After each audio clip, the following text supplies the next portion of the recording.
ہمارے پیر مرشد حضرت مولانا سید شاہ محمد رضوان اللہ قادری قدس العزیز کا جب وصال ہو گیا، ابو بکر صاحب ایک ہیں جو مدینے میں رہتے ہیں، بنگلہ دیش کے رہنے والے ہیں، حضرت عمار مستدین کے مریدین بھی ہیں میں سے شامل۔ حضرت کا فون آیا خانقاہ میں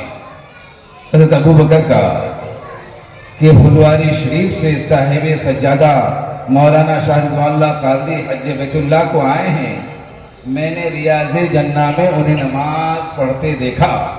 تو یہاں مدینے میں کس ہوٹل میں لیتے ہیں؟ تو حضرت منہاج بابو سے گفتگو ہوئی تو حضرت منہاج بابو نے فرمایا کہ ابھی جو